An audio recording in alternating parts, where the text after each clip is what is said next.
We gotta wait for this, so I guess I can crack this nice warm one that I just grabbed.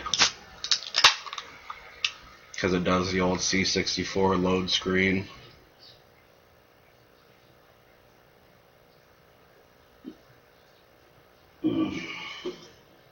Nice warm beer. I love it. Little barfy, bud.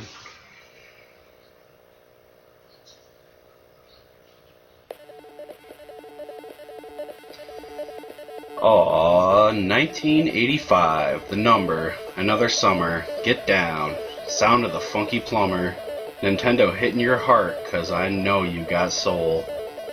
Brothers and sisters, we gather here today to celebrate a magical 15 years in our lives. Who'd have thought that a portly man in overalls could have brought such joy to our lives? Who'd have thought that Nintendo's NES, released in 1985, would still be played by thousands of people around the world? 15 years later, yes folks, it's the year 2000, and game systems have come and gone, but for some of us, nothing beats the old Nintendo. We are the madmen of the gaming world. Welcome to a new demo on the NES called CMC80s. This demo was released on June 14, 2000. It is dedicated to all the gaming freaks who still have a dirty gray box connected to their television sets, and who still play their old favorites every week. Why on earth do we still play archaic games on a system that's over 15 years old? Why play these 8-bit games when there are 64-bit masterpieces all around? Well, some people don't understand. But if you're like me, you grew up playing the NES. Or maybe it was the Commodore 64, or maybe the ZX Spectrum, or Psy. Alright, you Master System people can join in the nostalgia too, but you'll have to stand at the back. Anyways, if you're like me, you grew up in the 1980s. It was a time of great wonderment for me. When the NES came out in North America, I was just, 7 years old. But even then, I knew that the new Nintendo system would be something special. It played Super Mario Bros., just like in the arcade. The day that my brother and I spent our savings on the NES was a special one, and I still remember it. We played Mario until way past our bedtimes. It was quite simply the most fun system that we had ever played. It still wins that award today in my eyes. Christmases were a great time too. I remember seeing The Legend of Zelda for the first time at a friend's house. It looked amazing, with that little elfin creature switching between creepy rooms in the underworld. I knew that I had to have it under my Christmas tree that year. Lo and behold, it did arrive, as wished for, and I played it for months afterward. My brother and I spent long afternoons trying to find its secrets, trying to solve the puzzles, trying to beat the underworld bosses, trying to rescue Zelda. The game had primitive graphics by today's standards, but a huge part of the attraction to Zelda was the fact that we had to use our imaginations for the enemies, characters, and story, and that made it all the more engaging. But that was a long time ago, and we are now in the wasteland of Y2K dreams. I wish I could go back to that time of innocence and beauty, of sunny days and blue skies. My heavy heart is ready to burst. Chris, hey, wake up. You've done it. You're back in the 80s, back in 1989. You're playing Mega Man 2 on your NES. Your friends are sitting beside you. You're starting to notice girls. Love in an Elevator is playing on the radio. Look outside. The sky is a deep blue.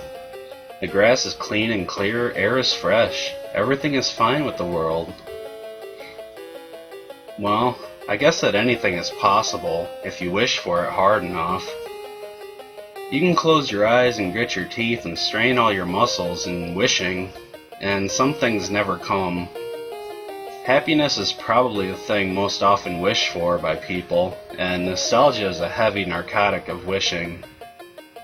It is a double-edged sword, a Chinese finger trap. You bask in the warm glow of yesteryear, warming the spirits, yet at the same time you are clawing away at your heart, for those days of yesteryear will never come again. Such is the real case for us Nintendo freaks. If you've read this far, then you are truly one like me. We all know the real reason why we continue holding on to a dinosaur. The NES is an 8-bit sized opening into our past from which we can clutch memories, sights, sounds, smells, sensations, and emotions, triggered by our playing Nintendo games. I can play Mega Man 2 and instantly be teleported back to the summer days when I would rent the game with my best friends and play it all day long. I can play Journey to Silius and be carried away to those dark winter nights of 1990, when I would walk several kilometers to the video store to rent the game, my footsteps crunching in the reflective snow that illuminates the nighttime sky. I can play Zelda and be stolen back even farther into the past with remembrances of sitting in a doctor's waiting room on a Boxing Day, reading through the golden manual of a new gem of a game. I can do this, and I do this. Even though it is indulgence, it's one old irretrievable past. It is more important to create new memories in the present, be they good or bad. If you ever have the choice between playing games and doing something worthwhile with somebody worthwhile, then for Christ's sake, don't just sit there playing video games. Nowadays, it seems that I am always looking into the past, and not just to my lifetime. I've been thinking about all past eras and how amazing our human need for artistic expression is. People have been creating art since time immemorial.